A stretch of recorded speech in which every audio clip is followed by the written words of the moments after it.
Good evening, everyone, and welcome to the 2021 VCU Common Book Program Keynote Address with Professor Elizabeth Rush, author of Rising, Dispatches from the New American Shore.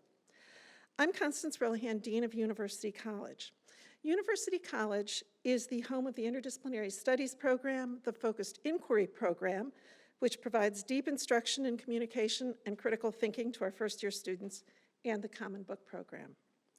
The goal of the Common Book Program is to provide incoming students with a high-impact, shared academic experience centered around a complex, interdisciplinary, contemporary problem. We do not tell students what to think. Instead, the program seeks to encourage our students to engage with issues and problems from a new perspective and to model university-level critical thinking and civil discourse. The program also encourages community involvement and active citizenship to help our students develop a strong foundation in civic engagement.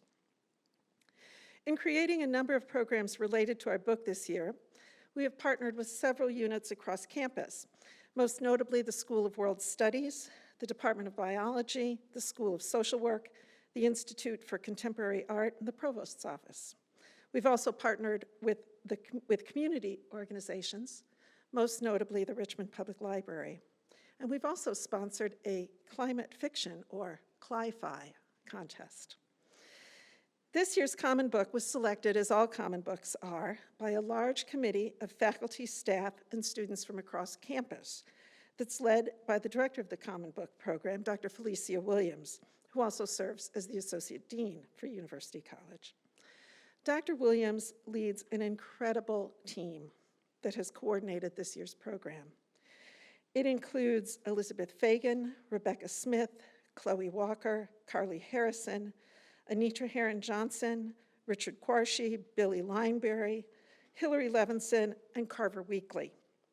In addition, the Focused Inquiry Department's Common Book Faculty Committee, which includes Tara Burke, Allie Tharp, Emily Cusardi, Allison Kelly, Thad Fortney, and Ryan Kales, worked to prepare our FI faculty to incorporate the book into their classes and to prepare our students to get the most out of Professor Rush's work. I'm very grateful, really grateful for all their hard work. Additionally, I would like to thank Dr. Kai Bosworth, who will facilitate the question and answer session following Professor Rush's presentation. Dr. Bosworth is an assistant professor of international studies in the School of World Studies, and he's the author of Pipeline Populism, Affective Infrastructures of Grassroots Environmentalism in the 21st Century, which examines the possibilities and limitations of pipeline opposition movements in the central United States in grounding popular politics of climate justice. Earlier this semester, as part of our Common Book lecture series, Dr. Bosworth presented The Pipelines and the People from Climate Crisis to Mass Movements. I hope you'll visit the Common Book website and watch the recording of his presentation if you were not able to attend it. Finally, I am very deeply grateful for the support of the Provost's Office and the participation this evening of VCU's Provost, Dr. Fotis Soteropoulos, who will introduce Professor Rush. Prior to arriving at VCU this August, Provost Soteropoulos served as Dean of the College of Engineering and Applied Sciences and as interim provost and senior vice president for academic affairs at Stony Brook University. A distinguished researcher in the field of fluid mechanics, earlier this fall, Dr. Soteropoulos gave a wonderful lecture as part of the Common Book lecture series titled The Role of Computational Science in the Fight Against Climate Change, from extreme flooding mitigation to harnessing the wind, waves, and tides. Again, I would encourage you to watch his presentation linked from the Common Book website. Now, I would like to invite Provost Soteropoulos to the podium to introduce our speaker. And again, thank you, and thank you for joining us this evening. Thank you, Constance, for this wonderful introduction. It is a great pleasure and tremendous honor to have the opportunity to introduce to you today Professor Elizabeth Rush, an enormously talented and highly gifted creative nonfiction writer. Professor Rush received her MFA in nonfiction from Southern New Hampshire University and her BA from Reed College. Today, she teaches creative nonfiction courses at Brown University, blazing the trail by carrying the environmental science and digital technologies into the humanities classroom. Professor Rush is the recipient of numerous prestigious fellowships from the National Science Foundation, National Geographic, the Andrew Mellon Foundation, the Howard Foundation, and on and on and on, just to mention a few. What we are here today, her work explores her general work explores how humans adapt to changes enacted upon them by forces seemingly beyond their control, from ecological transformation to political revolution. Her work has appeared or is forthcoming in the Washington Post, the New York Times, the Atlantic, the Guardian, and many other very highly reputable outlets. And she's currently working on a new book, which we are eager to read it, The Mother of All Things. It is planned for publication in August 22, and the book is about motherhood and Antarctica's diminishing glaciers. So the reason we're here today, though, is her most recent published book, Rising: Dispatches from the New American Shore. Professor Rush's second book, which was a finalist for the Pulitzer Prize in General Nonfiction category. Her text is a complex piece of reporting that blends the stories of places in the US hardest hit by climate change on both coasts with meditations on vulnerability, environmental justice, science, and politics. It is an on-the-ground exploration of 7 North American coastal communities responding to sea level rise, focusing on the lived experience of those already dealing with the results of a warming planet, investigating a range of adaptive responses from retreat to wetlands replenishment. Her book asks how can we stay against great odds in the places that have defined us as people and as human beings, and how will we know when it is time to leave? Elizabeth Rush does a masterful job communicating in simple and easy to understand language the science of climate change, underscoring the importance of an interdisciplinary scientific approach, and most importantly, adding powerful human dimensions to the biggest global crisis we have faced in our brief history on this planet. Her book is a masterclass in science communication for the general public, which has led me to conclude that either we need her to convince her to write many more books on some of the most important problems that are confronting us today that require science for all of us and our belief in science to take them on, or clone her, or a combination of the two. I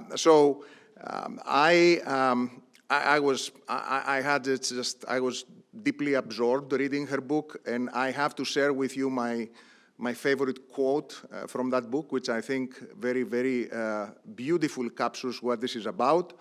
So Professor Rush says, "We are individually preoccupied by the lives of those we know and expect to know, our grandparents, parents, children, and if we are lucky, grandchildren, which is why it is so fantastically difficult for us to recognize that in an frenzied attempt to keep nearly 8 billion people fed, watered, clothed, sheltered, and distracted, we are fundamentally altering the geophysical composition of the planet at a pace previously caused only by cataclysmic events, like the massive asteroid that smashed into eastern Mexico, wiping out the dinosaurs 65 million years ago." This book is filled with amazing quotes and incredible material, but personally, I was really drawn, and I think this is a really beautiful way to articulate what this is about and why it's so difficult for us to grasp how important it is and its profound implications.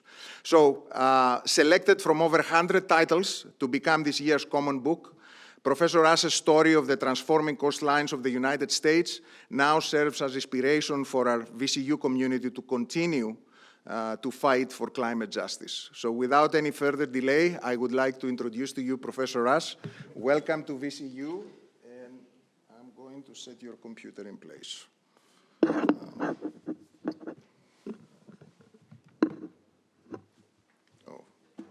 Okay, it is done. It's going to be done.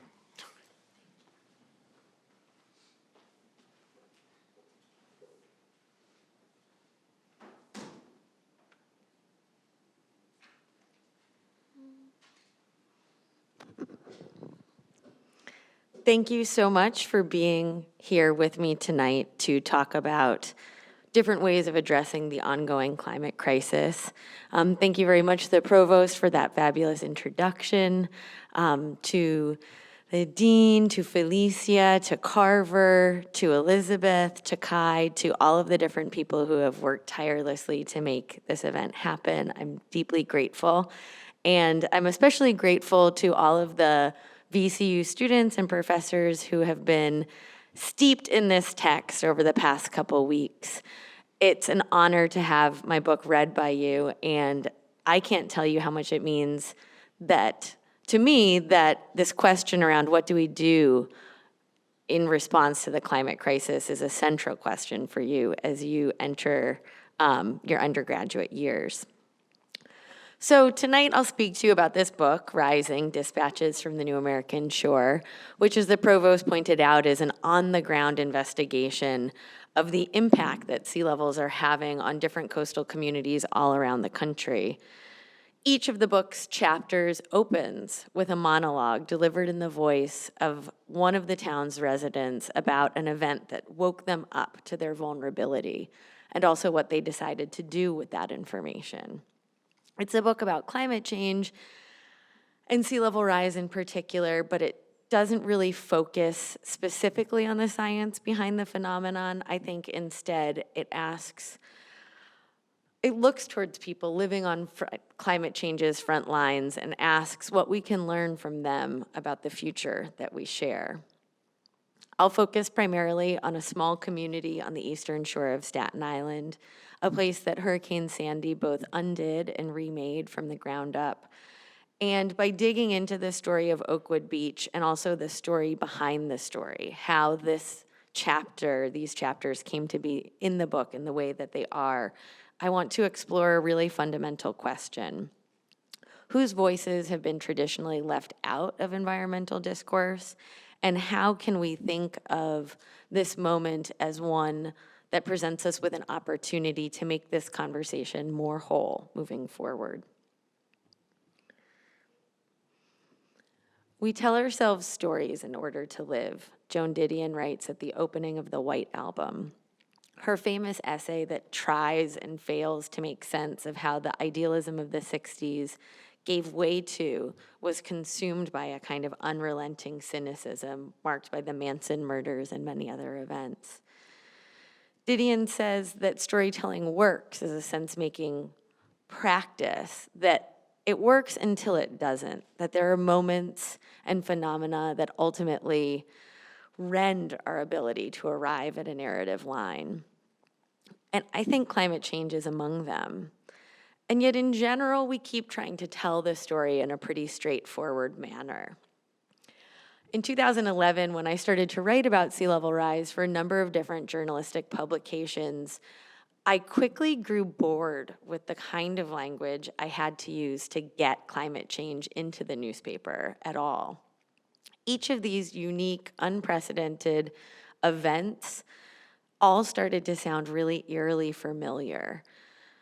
Climate change started to enter into our contemporary culture as this never-ending litany of record-breaking statistics, record-breaking storms, record-breaking heat waves, record-breaking rain, each successive extreme smashing the previous record-breaking record. And when I wrote about climate change in this language, I started to fear that I was dulling readers to the dynamism at the heart of this transformation, that the apocalyptic headlines also overlooked the really specific ways in which climate change was impacting vulnerable communities, and more importantly, sometimes bringing those communities closer together in new and unexpected ways. It also, I think, sometimes locked certain people and places out of the story when the event that happened there didn't live up to any of these record-breaking records. And we see that even really recently with Hurricane Ida. So I've put a couple headlines from the last decade on this slide, but I added recently a couple from Hurricane Ida. And you can see that, you know, some actually even shift the focus away from Ida. It's like Ida was one of the strongest hurricanes to hit the US mainland, but here are some of the strongest ones to have ever hit. And I found that I find that sort of swerve really deeply disconcerting because it leaves out all the stories of those people who were fundamentally impacted by that storm. All of this is to say that I really started to expect that climate change news too often tells this story straight and so confuses us into thinking that the conclusion is foregone. I think by describing climate change in this manner, we steal some of its mystery. We steal from its improbability, or what Amitav Ghosh calls its uncanniness. And I think by stealing those things, we also steal from ourselves the possibility that we might be transformed, and not only for the worse, by this disruptive force.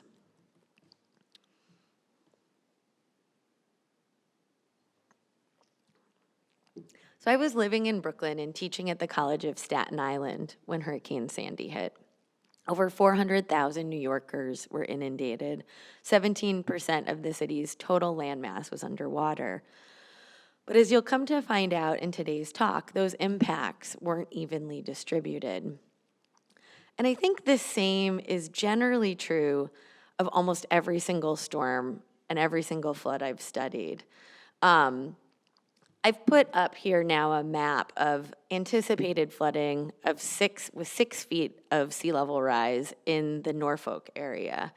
And I've overlaid that flooding with information predicting social vulnerability.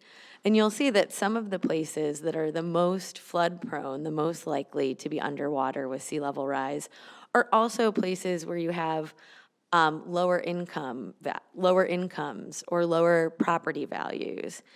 And I want to point this out because this is a phenomenon that you'll hear about tonight in terms of Staten Island, but it's also far-reaching and it's happening in coastal communities close to you here at VCU.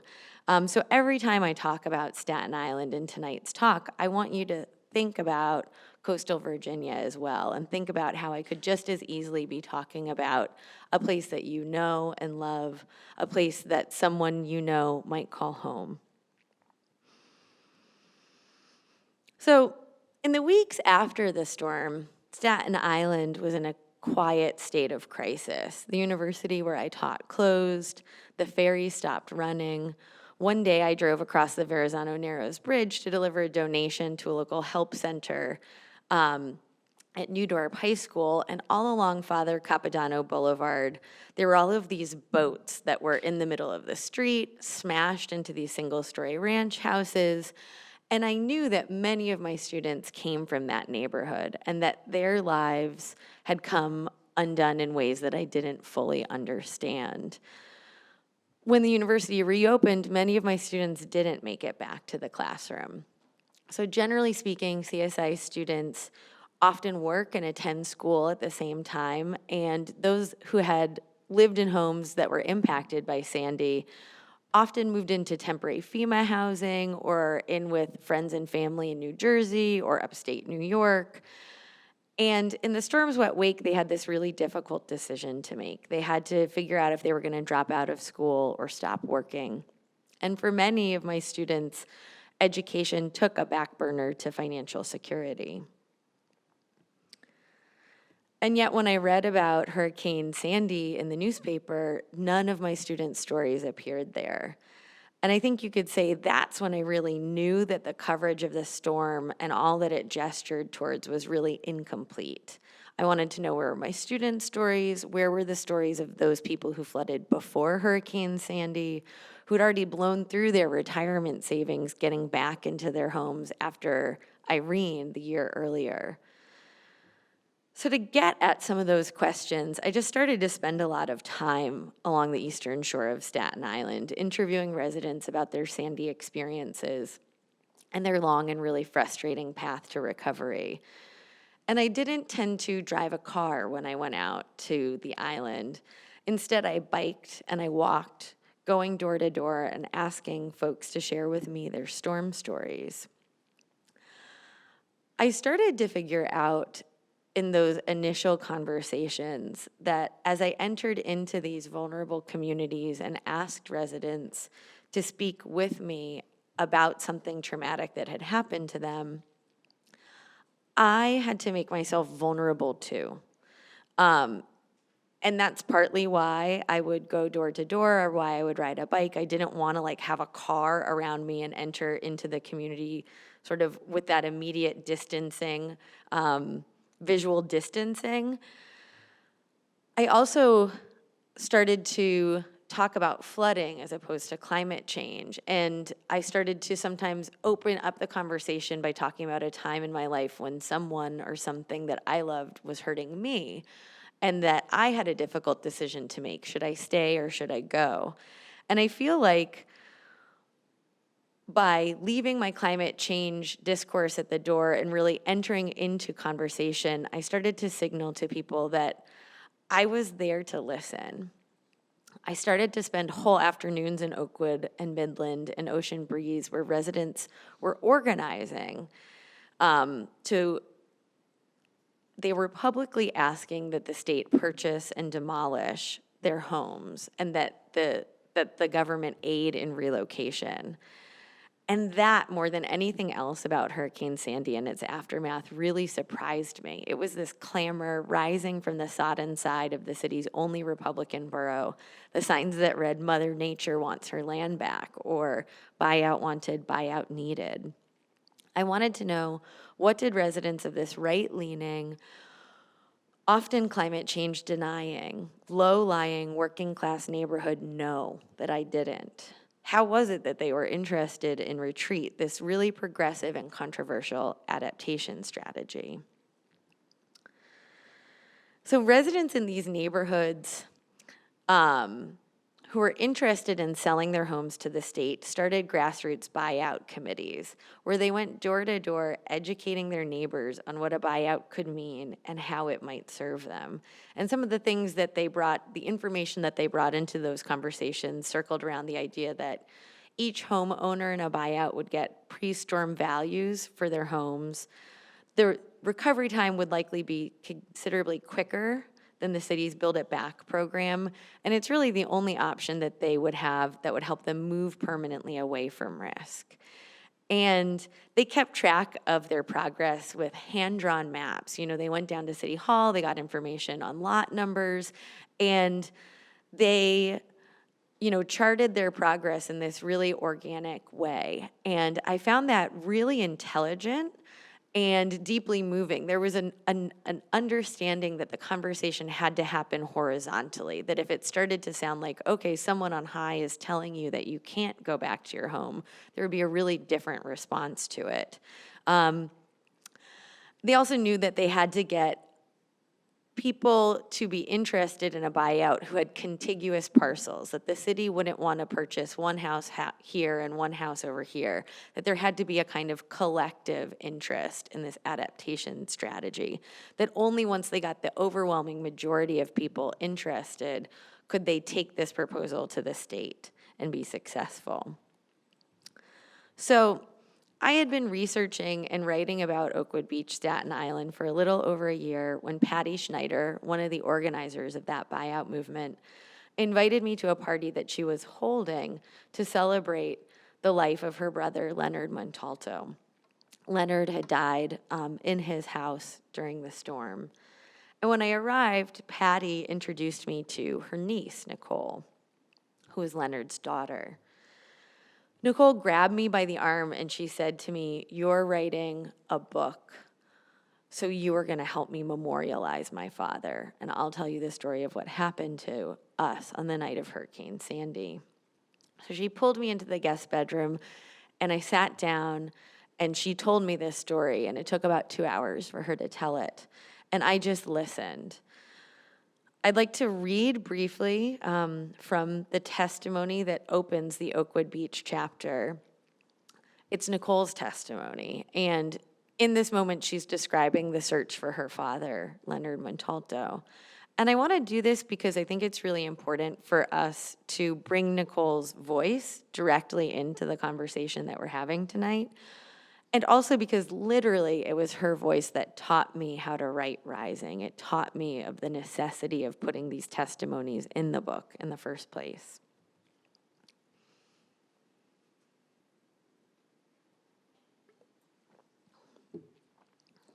So this is Nicole Montalto. And you should know that she's been looking for her father for about 20 hours at this point. I went into my house. I was screaming for my dad. Everything was upside down. The couches floated to different areas. My bed was up on the wall. The only things that didn't move were my dining room table and the filing cabinet because both were too heavy. That's where my dog took sanctuary, on the filing cabinet. My cat was sitting there on top of my bed. I didn't see my dad. I thought, shit, maybe he left. Maybe he went to someone's house. But then I thought, he wouldn't leave the animals. My dad's wallet was still in his room. There was something else, too, that he left behind. I don't remember what it was. The wallet, that was the biggest thing. It had his money and his ID. He wouldn't have left the house without those things. Oh, I know what it was. He was on and off with smoking cigarettes. I'm the same way, too. And he left his pack on the table with a cup and a couple butts, though we never smoked in the house. It's so weird to timeline things. I spoke with him on the phone. He said it was good I got out when I did. The water was rushing in. He was on the basement stairs when he was on the phone with me. Did he come back up and smoke 2 cigarettes? Was that before or after? I saw these things that were cluing me into the idea that he never left the house. And when I started seeing those things, I went down to the basement and began screaming. I was hoping that I would hear him, and at the same time, I wasn't. My dad's friends, once they knew he was missing, they broke all the windows in the basement to get the water out. They started pumping the water out, too. People say he was down there for the pump, but I don't see it how it could have been a pump, because the basement was already flooded. What the hell could a pump do? When we pulled up on Wednesday morning, my father's friend told us that they'd found him. My father was in my sister's room in the basement. It's tough to see this neighborhood that I grew up in, that my father grew up in, that my sisters grew up in. I mean, we spent our entire lives there being demolished. But on the other side, it's nice knowing that this is to protect everyone else and that it can't happen again. At least it can't happen again to the people I know and the people I love. Maybe the government really will do the right thing and let Oakwood go back to nature. After the storm, we were all like, we're moving to a hill, and I moved to a hill. By the time I was 26, I lived through 2 major floods, one of which took my father's life. Home was that house. It was my dad. It was my mom. It was my sisters.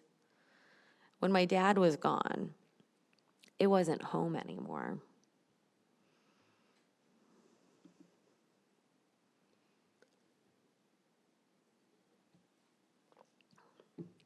Those words, when my dad was gone, it wasn't home anymore, stuck with me for a really long time. Karen Desai, winner of the Man Booker Prize for her diasporic novel, The Inheritance of Loss, recently said, "We talk so much about the vocabulary of belonging, but ours is an age of refugees. We need literature that is multiple in nature, that explores, for instance, the idea that an immigrant searching for home will undo our very notions of home."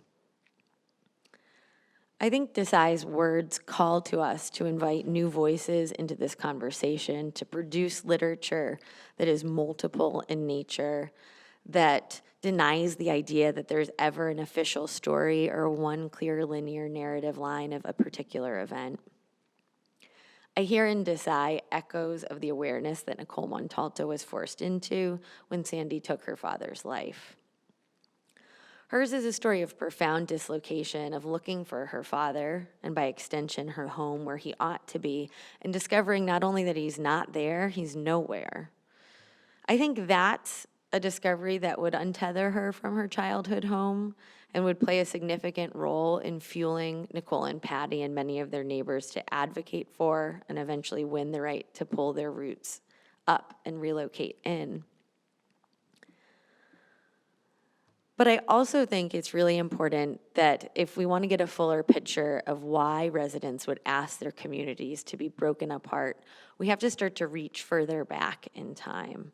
So in the image on the left, you see a detail of a USGS map from 1900, and this is of Staten Island. And anything that's this darker shade of light blue is an area that was zoned as wetland, and as such considered unfit for human use. The deeper I delved into New York City's past, the more this pre-urban landscape seemed to shape our present-day predicament, and not just in terms of topography, but also in terms of demographics. So I like to say, it's not usually millionaires who will put down roots on top of swampland. You certainly get some of them living out in barrier beaches and islands, but in these sort of boggy, soggy places, those are places that have typically been considered lower value and attracted lower income residents. So you see the second image here is social vulnerability mapped on top of flood risk in Staten Island.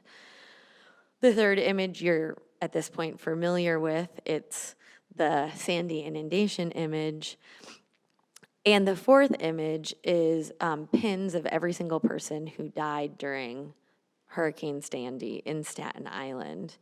There were 24 deaths on Staten Island during Sandy, and the overwhelming majority of those took place on top of land that was previously zoned as wetlands. So I think, these traumas certainly contributed to the idea that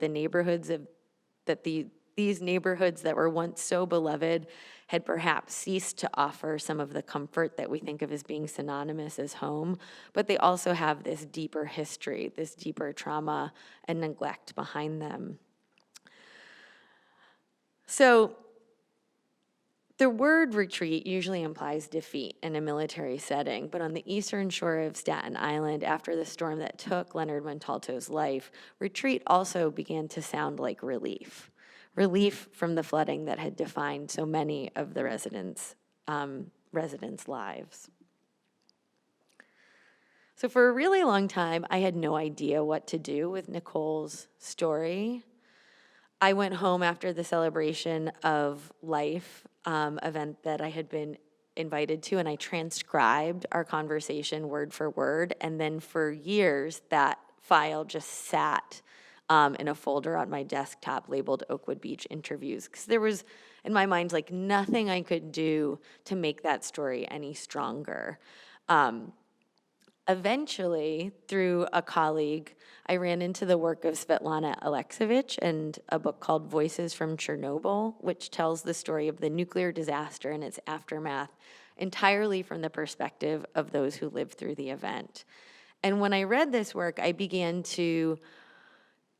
already knew how powerful it was when someone speaks in the first person about an event that would shape the trajectory of their lives, and I began to realize that I could invite my readers into that experience that I had had listening to other people's storm stories. So many people have asked me sort of about the process behind the creation of these testimonies, and that's led me to reflect a little bit on how I think my work might be fundamentally different from a more traditional journalist's job. And I think that has a lot to do with where the writer's responsibility lies. I think of a traditional journalist as being responsible to the broader public, to inform public discourse. And with these testimonial style essays, I always felt like my first obligation was to the speaker of the testimony. I wanted to make sure that I was getting their voice and their story correct. And so once I had a transcription, I would often cut out about 95% of what was said to get at sort of the emotional heart of a story.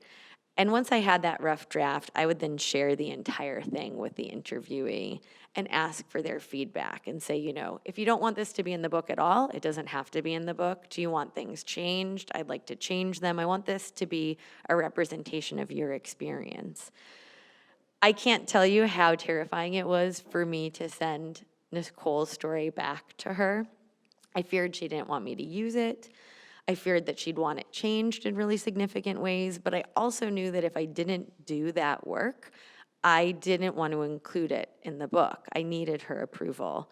I feel like to do that felt too akin to the kind of practices that lie at the heart of the extractive industry that fuels a climate crisis. I wanted my work to be part of a longer-term engagement, a process through which ideally residents would gain a sense of agency over their stories, just as I hoped that they would, through working together with other residents that they lived alongside, gain agency over some of their circumstances. Because I think often this is part of what scares us the most about climate change, that sense that it might mean that we have to lose control of the story, lose control of who we are. So I edited the piece, sent it to Nicole, then she edited it and sent it back to me, and we went back and forth until she was really happy with how it represented her storm experience, which is to say that I never thought of these testimonies as an example of giving voice to those who long existed on the margins of this history. I recognized from the start that these people had voices of their own. What they really needed was a microphone, so I was trying to hand them my microphone. The more I worked on this project, the more I learned that resiliency means really different things in really different places. So in Manhattan, just 2 miles from Staten Island, sea level rise resiliency meant, in the case of the plan that won the Rebuild by Design competition after Sandy, landscape berms with seagrass and habitat supports, levees that double as skate parks and amphitheaters, seawalls that support pop-up cafes and passive recreation. And you see an image of that here. Well, in Staten Island, resiliency meant taking out a second mortgage on your storm-wrecked home with mold creeping up the walls. It meant scrubbing the mold off yourself, as John Hijnacki did down at the VFW with many of his fellow members. You see that there's sort of 2 colors of brick in this photo, and all those light-colored bricks are bricks that sat below waterline and then had to be scrubbed clean in the weeks after the storm. Resiliency meant waiting months, sometimes years, for the city's Build It Back program to lift your home. In Staten Island, resiliency meant getting shorted on your flood insurance claim money from FEMA in what was literally the largest scale example of fraud in the federal agency's history. Here, these unjust circumstances and the history of flooding in this neighborhood brought residents together to fight for a fairer storm recovery. So one thing I heard again and again as I worked on this book is that residents often feel alone with their plight, though I do think this has changed significantly in the decade that I've been at work on this project. In the beginning, people would tell me they knew of no one else who shared their circumstances. And in the absence of that information, of this being a shared problem, sometimes people chose these one-off solutions to safeguard their homes. And sometimes our federal flood programs also support these kind of individual solutions. So you see homes being lifted up on stilts. I've seen homemade retaining walls built out of cement and brick.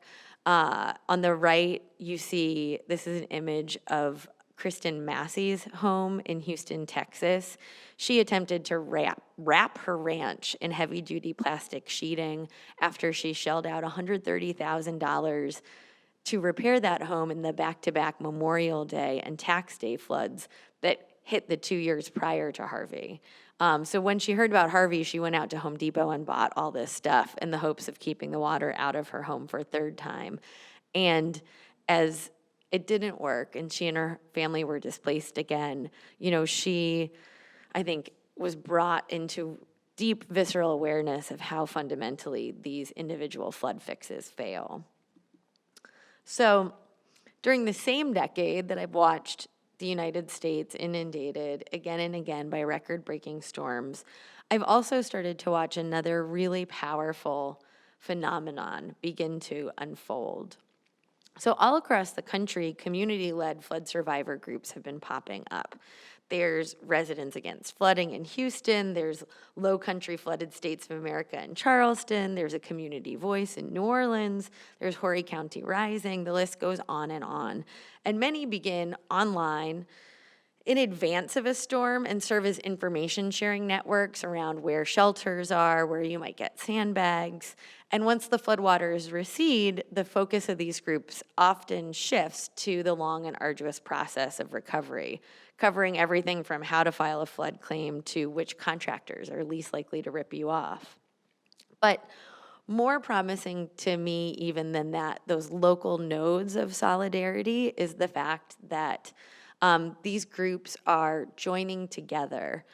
So the Anthropocene Alliance, a nationwide coalition of flood survivors, was started in 2017, and already their membership has ballooned to include over 100,000 people around the country.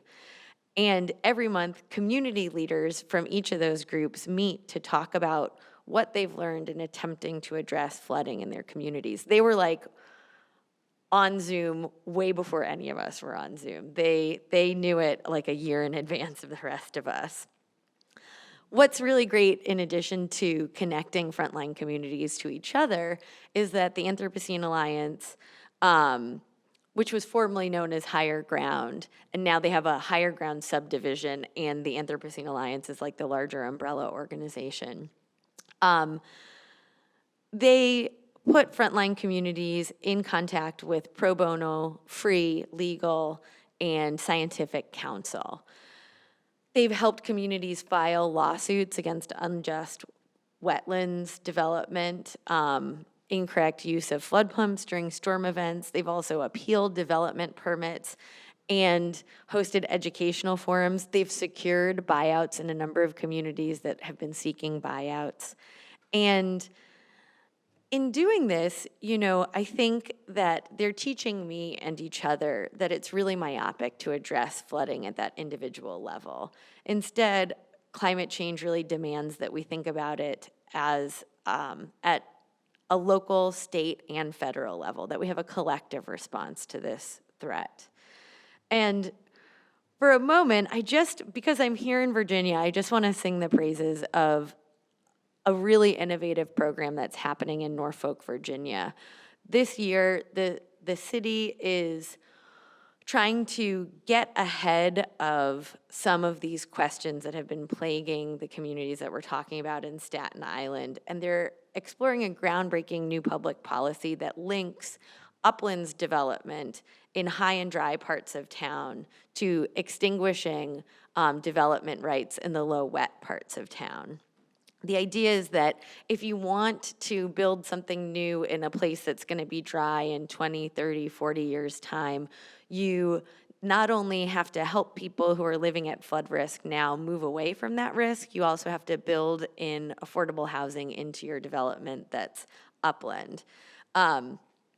So I think that they're doing really interesting work in terms of thinking about how can we think about climate change as a way to, an opportunity to build a more just city, as opposed to always kind of thinking of it as we have a flood and then we bounce back. No, we want to bounce forward. We want to bounce into a more just relationship with one another in the land where we make our lives. So I just wanted to sing Norfolk, Virginia's praises for a second here.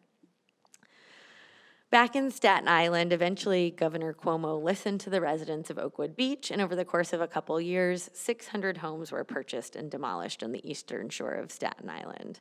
A couple summers ago, I had the opportunity to go back to Oakwood Beach and visit with 3 of the community leaders who were successful in securing a buyout. All lived within 5 miles of their original homes. They were all up the hill and out of the floodplain. And we ate lunch together at their favorite seafood restaurant, which was still around, and they told me that thanks to the 5% bonus on closing that the city had offered, 80% of residents remained on the island, which is to say that that buyout, this example of managed retreat, didn't shatter the community, and it also didn't lead to the hemorrhaging of property taxes, which are 2 of the things that we most often fear with buyouts. Residents had many of the same butchers and bakers. They still hung out together on the weekends. What had changed was their vulnerability to flooding. When I asked Joe Cherone what he thought of the new flood wall that was being built along the eastern shore of the island, or was about to be built, his response surprised me. He said, "That's only a temporary fix. The seas are rising and it's going to give people a false sense of comfort." I've spent a lot of time thinking about what moved Joe and many of the residents of this community from climate change denial or climate change sidestepping. They would say, like, I don't know if it's climate change that's causing our flooding, towards climate change acceptance. And I don't think it was the flooding that generated the change. The flooding had been there. Irene happened the year before. Many people, I think, who had been reticent to speak about how climate change exacerbated their flooding problem, I think once they got to choose how they wanted to adapt, once they got to see that climate change wouldn't necessarily mean the end of what they treasured most in their community, I think that's partly what allowed local leaders to begin to call out climate change as playing a significant role in instigating their move. So I think that we only need to look for Oakwood Beach for evidence of the electric possibility that climate change can also awaken in us. When communities long made vulnerable by existing structural inequalities are also directly impacted by climate change, it can awaken awareness of vulnerability, but more importantly, that vulnerability is shared at a local and increasingly state and national level. I think this realization brought residents of Oakwood Beach together, demanding access to this really progressive sea level rise adaptation technique. And at an even more basic level, it inspired them to raise their voices and regain control over their community's story. Looking back to that Joan Didion line, she writes, "We tell ourselves stories in order to live." And my work on Rising regularly reminded me that the right to speak, to tell the story of one's shifting relationship with the environment, and to have that story heard is not something that's extended equally to all. And yet, it ought to be. So it may sound deceptively simple, but when I think a conversation has been dominated by a select few, listening can be a really surprisingly potent act, upending historic power imbalances. As the tides get higher and storms get stronger, those long exposed to flooding, those who've lived in areas where property taxes will not cover the cost of innovative infrastructure solutions, these people have precious knowledge that the rest of us do not. And it's our job to listen to them and have that conversation be reciprocal. I feel as the words they alight upon and excavate become part of the language we use to talk about these uncanny and improbable days, that's partly how this phenomenon will become more than just a catalyst for cataclysm. As this language around climate change loosens, becomes more democratic, our ability to seize this moment as an opportunity for coalition building grows. Perhaps together we will make the ever more popular protest chant come true. The seas are rising, and so are we. Thank you.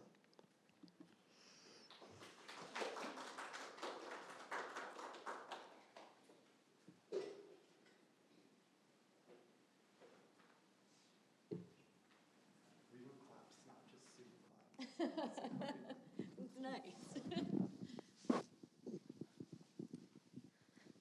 Do we have to do anything? They're on. Hello. Thank you so much for such a wonderful talk. It was as good spoken as it is written. Thank you. So we have questions here that have been submitted by VCU students who are just beginning to engage your work.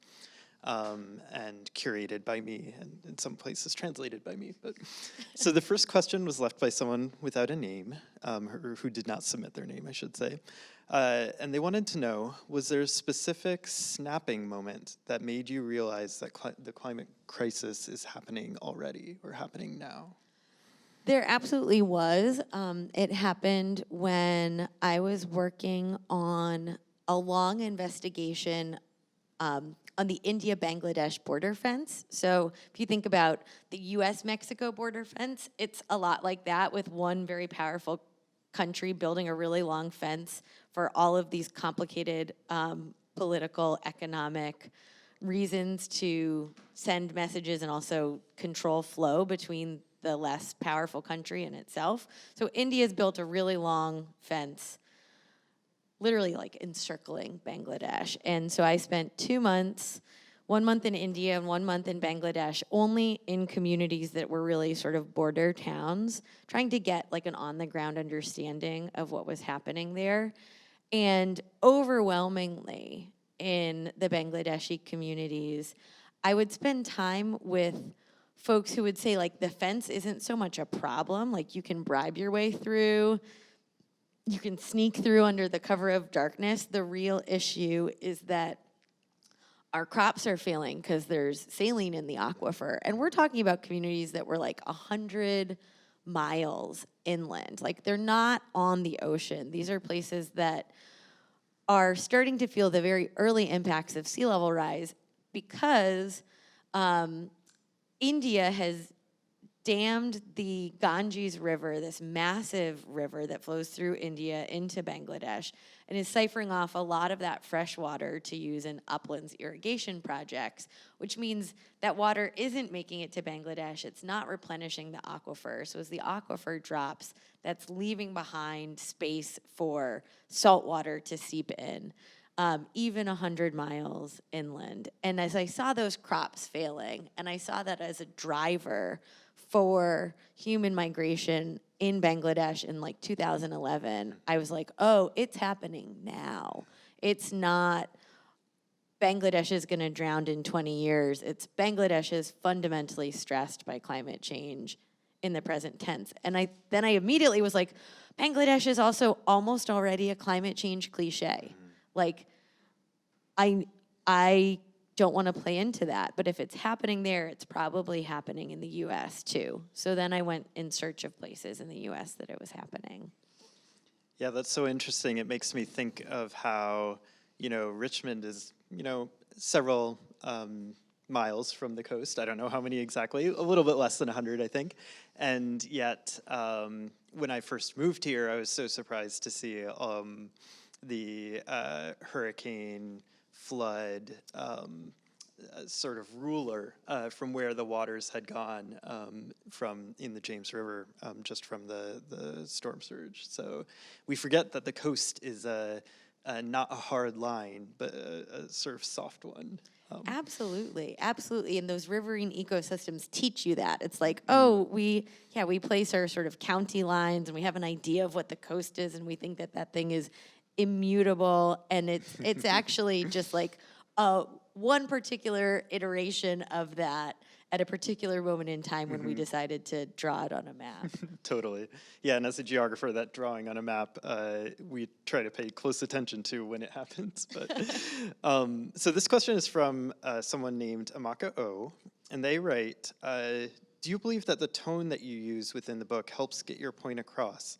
And what methods do you find most helpful when trying to persuade people to care about sea level rise?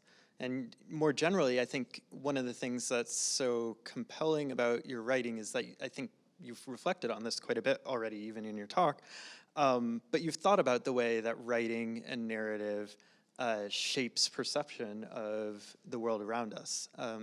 So I'd be interested in hearing a little bit about that. Yeah,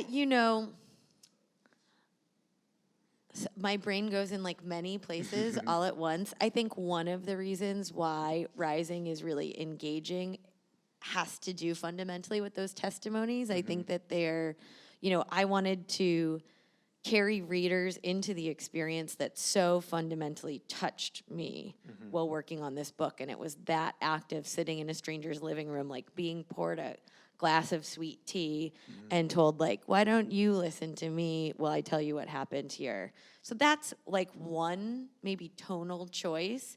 And then you have this other thing that's happening in the book where I'm a character in the book and it's written in the first person. And I think it has a little bit of that sense, I go into this project really not knowing much about sea level rise and really not knowing that much about climate change. And quite frankly, I go into the project, I figure out that I'm gonna have to spend a lot of times in wetlands, and my immediate reaction to that is like, boring. Like, wetlands are so boring. And I include that in the book, in part because I think that voice, that narrator helps the reader feel much closer to the issue because you can empathize with that point of view. It's not an expert talking down to you. It's like a normal person who's gonna be, surprised when they encounter new information and horrified when they encounter heart-wrenching information. And I think that first person, the narrator, sort of serves a little bit as a proxy for the reader. And I also then include weird personal stuff like, oh, I'm leaving a relationship with a pretty awful boyfriend. And that personal stuff also is, sort of shamelessly a little bit of a hook. It's trying to get the reader to invest in me and invest through me in this story. So I, as a reader, am a bit voyeuristic. And so there's some moments where I'm okay, I'm going to include this slightly more personal information because that's also going to keep it engaging. A lot of my favorite nonfiction writers do that. Yeah, and it's so interesting, too, to think about how it used to be such a writerly convention to not use the first person at all, to the point that it would be taught in undergraduate classes. And now it's, our students are even perceptive of this and begin to think about how can I work in my own narrative in some kind of ways. And I think that, this sort of leads to the last question, which is a sort of amalgamation of about 15 different questions, that, the most common response that young people have to climate change is often some combination of either what's going to happen or what should we do about it or what can be done. And I think that sort of links in some interesting ways to this question of narrative, so you ended your talk not with an I, sort of statement, but with a we one. And we always sort of, or we frequently, as in our classes, try to think about who is composing that we and who is authoring included in it, who's authoring that sort of first person plural, if it's even possible. So I want to think about or ask you, what lessons do you think your interviewees have for us in understanding not just the kinds of actions that could be taken in response to climate change, but how that sort of collective response that you referenced might be grown? How do you answer the what should we do question, the big sort of one?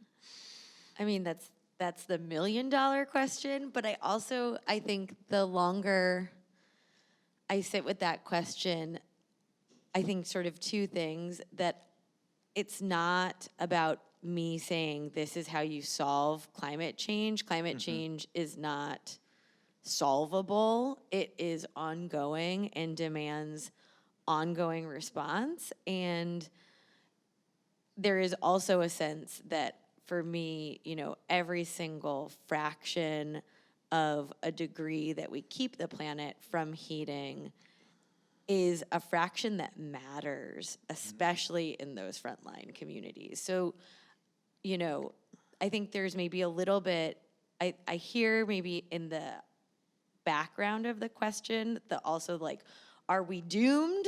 I think there's I often get a lot of questions around do you have hope? What's hope? And I think that are we doomed or not question is maybe a question conveniently asked from a perspective not on the ground, that sort of thinks about it at a cool remove, because that's a person that can have the privilege of sort of imagining a world in flames and also maybe imagining that they can still have an air-conditioned apartment and access to clean drinking water and whatever. So when I think about, what is to be done and what that we at the end of this talk means, I increasingly come back to, you know, you're not going to solve climate change, but what you can do is figure out one particular node of this conundrum that is important to you, and probably something's going to be important to you because it's like physically related to you or emotionally related to you, and become active with other people who share that concern and grow from an individual voice that often feels anxiety or overwhelm or fear to working with others to address that one particular node. And I think that's what you see all of these communities doing in this book, is they're not solving climate change, but they're saying, hey, I'm flooding, my neighbor's flooding, the city's not paying any attention to us. So we have to work together to try to shift that dynamic so that we can move away from risk or mitigate risk or begin to arrive in a space where I'm not scrubbing the mold off the bricks of the VFW every year. And so I think that's kind of what we can learn from them, that incredible power in working with people adjacent to your concerns or, you know, emotionally or geographically, and that there are real triumphs to be won at that level. Totally, yeah. It almost makes me think that if the question frequently comes out as like, what should we do? It's almost like the answer is we have to learn how to be a we, you know? And that's kind of what the difference between wrapping your house in plastic alone versus like being on a Zoom meeting or in a room maybe with many other people who are interested in doing something, we don't know what, but figuring it out together. Totally. I like that idea of like an I slipping into a plural we. I've never really thought of that being part of the gesture of this book, but I think that you're right. It's definitely there at its heart. Great. So thank you so much for your time here. We want to thank the Common Book program and everyone who's put this event together. And we really look forward to continuing the conversation here on campus and future Common Book events next year as well. Thanks. Thank you, Kai. Thank you, everyone.